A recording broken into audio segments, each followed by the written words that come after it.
is our group reporting presentation in Understanding the Self, which is Sociological Perspective of the Self. Good day, Mina. I am Rhea Lino from the Group 4, and now we will be talking about the three main sociological perspectives of the self. Theories in sociology provide us with the different perspectives with which to view our social world. Sociological theories help us to explain and predict the social world in which we live. Sociology includes three major theoretical perspectives, namely the functionalist perspective, the conflict perspective, and the symbolic interactionist perspective. Each perspective offers a variety of explanations about the social world and human behavior. First is the functionalist perspective. This perspective is based largely on the works of Herbert Spencer, Emily Durkheim, Talcott Parsons, and Robert Merton. According to functionalism, society is a system of interconnected parts that work together in harmony to maintain a state of balance and social equilibrium for the whole. Each of the social institutions contributes important functions for society. It also views society as composed of different parts working together. Functionalist perspective emphasizes the interconnectedness of society by focusing on how each part influences and is influenced by other parts. For instance, family provides a context for reproducing, nurturing, and socializing children. Education offers a way to transmit a society's skills, knowledge, and culture to its youth. Politics provides a means of governing members of society and other institutions. Functionalists use the term functional and dysfunctional to describe the effects of social elements in society. Elements of society are functional if they contribute to social stability, and dysfunctional if they disrupt social stability. Some aspects of society can be both functional and dysfunctional. For example, crime is dysfunctional in that it is associated with physical violence, loss of property, and fear. But according to Durkheim and other functionalists, crime is also functional because it leads to heightened awareness of shared moral bonds and increased social cohesion. In this perspective, sociologists have identified two types of functions, the manifest and the latent functions. So what are these? The first is the manifest functions. These are the consequences that are intended and commonly recognized. It is the process or actions that are consciously and deliberately designed to be beneficial in their effect on society. The second one is a latent function. These are the consequences that are unintended and often hidden. The one that is not consciously intended, but that nonetheless has a beneficial effect on society. Putting it simply, manifest functions are the consequences that people observe or expect in a social pattern or institution. These are the positive effects that we immediately recognize, while the latent are the positive effects that are unintentional and often unrecognized. An example to these are the latent functions of a school is teaching students to follow the rules, giving them an opportunity to socialize, participate in events, and etc. While the manifest function of the school is educating the children. Moving on to the second. So the second sociological perspective is the conflict perspective. If in the functionalist perspective, they view society as composed of different parts working together, in conflict perspective, it is in contrast. For this perspective views society as composed of different groups and interests competing for power and resources. This perspective explains various aspects of our social world by looking at which groups have power and benefit from a particular social arrangement. Example to this is the sports. Sports seems decent and fun, but look it differently in conflict perspective. Sports are a form of big business, which profits are more important than the health of the athletes. Professional athletes' behavior can promote violence and use of performance-enhancing drugs. As societies evolve from agricultural to industrial, concern over meeting survival needs is replaced by concern over making a profit, the hallmark of the capitalist system. And according to Marx, industrialization leads to the development of two classes of people: the bourgeoisie, which are the owners of the means of the production, and the proletariat, the workers who earn wages. And according to Karl Marx, the bourgeoisie use their power to control the institutions of society to their advantage. And lastly, the third sociological perspective is the symbolic interactionist perspective. Symbolic interactionalism is a micro-level theory that focuses on the relationships among individuals within a society. Society is played out through daily interactions between people, and every person has their own ideas, feelings, and thoughts and symbols in society. According to symbolic interactionist perspective, people attach meanings to symbols and then they act according to their subjective interpretation of these symbols. For example, an engagement ring. Society has determined that an engagement ring is a sign of love, happiness, and commitment. By giving this to someone, you are telling them that you are going to spend your life with him or her for the rest of your life. So the engagement ring that was mentioned is a symbol, meaning people are giving meanings to symbols and interact with it. Also suggests that our identity or sense of self is shaped by social interaction. It also emphasizes that human behavior is influenced by the definition and meanings that are created and maintained through symbolic interaction with others. Symbolic interactionism reflects the micro-sociological perspective and was largely influenced by the work of early sociologists and philosophers such as George Simmel, Charles Cooley, George Herbert Mead, and Irving Goffman, which will be discussed by my groupmate. This is Jose Emilio Ligaw and I will discuss about the sociological of the self and describe and discuss the different ways by which society and culture shape the self.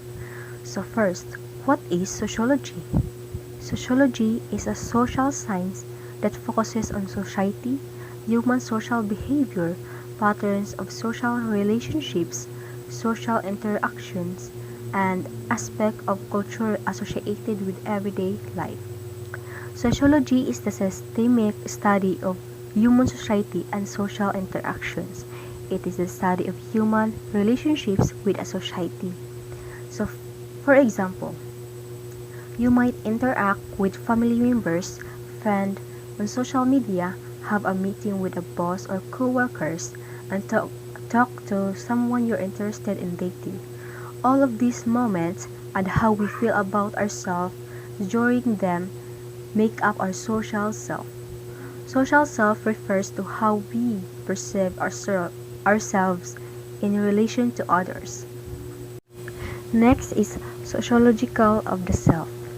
From a classical sociological perspective, the self is a relatively stable set of perceptions of who we are in relation to ourselves, others, and social systems. The self is socially constructed in the sense that it is shaped through interaction with other people. A sociological approach to self begins with the assumption that there is a reciprocal relationship between the self and society. The self influences society through the actions of individuals, thereby creating groups, organizations, networks, and institutions. And reciprocally, society influences that self through its shared language and meaning that enable a person to take the role of other. To our next discussion is describe and discuss the different ways by which society and culture shape the self. Our culture shapes the way we work and play, and it makes a difference in how we view ourselves and others. It affects our values, what we consider right and wrong. This is how the society we live in influence our choices, but our choices can also influence others and ultimately help shape our society. Nurture refers to all environment variables that impact who we are, including our early childhood experiences, how we raise, our social relationships, and our surroundings culture. Today, most experts recognize that both factors play a critical role. Not only that, but they also realize that nature and nurture interact and in important ways all throughout life. Since nurture plays a role in our development, let's discuss one of its components. Culture refers to the customs, arts, social institutions, and achievements of a particular nation, people, or other social group. The views one holds about the world, values upheld in making choices and decisions, and the habits and persistent behavior one carries have been formed in the context of one's family and home environment. Next to family, schools and general academic. Environment form a significant part of the social self. Worldviews expand as one gets exposed to more people in different social learning environments. Aside from one's family and school environment, communities also shape one's social self to a large extent. The social self inevitably changes as one accommodates and eventually assimilates beliefs promoted by the society as he or she thinks, appreciates, and behave according to standards set by micro and macro systems. Culture has such a greater influence on an individual's life, contributing majorly to the self-concept of an individual. The influence might either be negative or positive, depending on the type of culture that one has been brought up in. Our culture is inseparable with our society. Since we belong to a society, our culture will always be a part of our identities. Not only the self is entwined in society, it owes society its existence in the most literal sense. By Theodore Adorno. Political sociology. Political sociology examines the nature and the consequence of the power within or between societies, as well as the social and political conflict that lead to changes in the allocation of power. Political sociology primarily focuses on the social circumstances of politics and explore how the political arena and its actors are intertwined with social institutions such as the economy, religion, education, and the media. Political sociology is the study of power and the relationship between society, state, and political conflict. It is a broad subfield that less political science and sociology with macro and micro component. The macro focus center on questions about nation-state, political institution under development, and the source of social and political change, especially those involving large-scale social movement and another form of collective action. Here research have asked big questions about how and why political institutions take the form that they do, and how and when they undergo significant change. The micro-orientation, by contrast, examine how social identities and group influence individual political behavior, such as voting, attitude, and political participation. While both the macro and micro areas of political sociology overlap with political science, the distinctive focus of political sociology is less on the internal working or mechanic of the political system and more on the underlying social force that shape the political system. The three sociologists are George Smith, Charles Coley, and Irving Goffman. These three sociologists looking to how the self, the society, and the culture are interrelated, on how to shape ourselves through interaction with other persons, on how the opinion of others affect our self-perception, and on how to try control others about us. The first is American philosopher na si George Smith. He proposed the theory of the social self. He believed the self is born of society.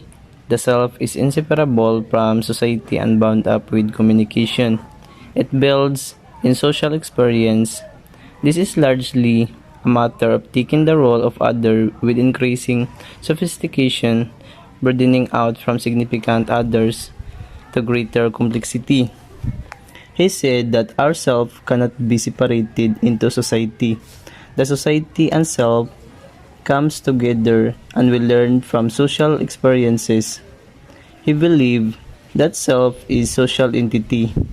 He believed that our self created through social interaction. According to Mead, there are different stages on the development of the self. The first one is preparatory stage. Children mimic or imitate others. It is the stage that ginagawa ng bata ang ginagawa ng iba. Like for example, nako sa tubangan sa bata. Then ni ako og close open. Then iyahapod ng buhaton. The second is a play stage. Children pretend to play the role for a particular or significant other. In this stage, usually the parents. As you recall, when we are a child, we play bahay-bahayan, where I am a father and you are the mother. In that, we pretend that we are the parents, and we internalize the role and we pretend to be there. And the last stage is a game stage. Children play organized games and take on the perspective of the generalized other. In this stage, we learn roles and internalize the roles and then we use that. Halimbawa, ako ang hago, then ikaw ang mudagan. Then ug mudakpan ti ka, ikaw na pud ang hago. The second sociologist is Charles Coley. He proposed the theory of the looking glass self. He believed one's sense of the self depends on the seeing oneself reflected in interactions with others. Charles Coley was George Smith's colleague. The looking glass self refers to the notion that the self develops through our perception of others' evaluation and appraisal of us. The image people have of themselves is based on how they believe others perceive them. Charles and George are work together. He said, kung unsa ang atong pagtan-aw sa atong kaugalingon, nakadepende pod na kung unsa ang paglantaw sa laing tao diha nimo. Like for example, when someone say to you that you are good in fame, you will internalize that and you will think that you are good in fame because of the perception and evaluation of other people. The last sociologist is Irving Goffman. He proposed the theory of constructing situations and drama. He believed people routinely behave like actors on a stage. Everyday social life becomes theatrical. There are roles, scripts, and actions. Daily life as a series of stagecraft roles. In Gaffman's belief, he compared the life of a person into theater, so that he said constructing situations and drama. What is interaction order? That is the thing that we do first when see one person. His concept focuses on dramaturgy. He said nga gusto niyang i-control kung giunsa ta pagtan-aw sa ubang tao, and that's he called impression management. Good day everyone, I'm Gabriel Ocampo and I am the last reporter in this report, which my topic is all about relationship between and among the self, society, and the culture. First is self and sociology. Based on my own research, self and sociology. From a classical sociological perspective, the self is a relatively stable set of perceptions of who we are in relation to ourselves, others, and social systems. The self is socially constructed in the sense that it is shaped through interactions with other people. Second is society in sociology. Society in sociology. In sociological terms, society refers to a group of people who live in a definable community and share the same culture. On a broader scale, society consists of the people and institutions around us. Our shared beliefs and cultural ideas. Typically, more advanced societies also share a political authority. And the last one, culture and sociology. Culture and sociology. According to the sociologist, culture consists of values, beliefs, system of language, communication, and practices that people share in common and that can be used to define them as a collective. Culture also includes the material objects that are common to that group or society. Overall, in self, it is the most important role to your whole life, and it's about how you experience about yourself in your daily life. While society is all about how you show your cooperation to other people. And lastly, the culture. Culture is to share your ideas and changes about your own culture.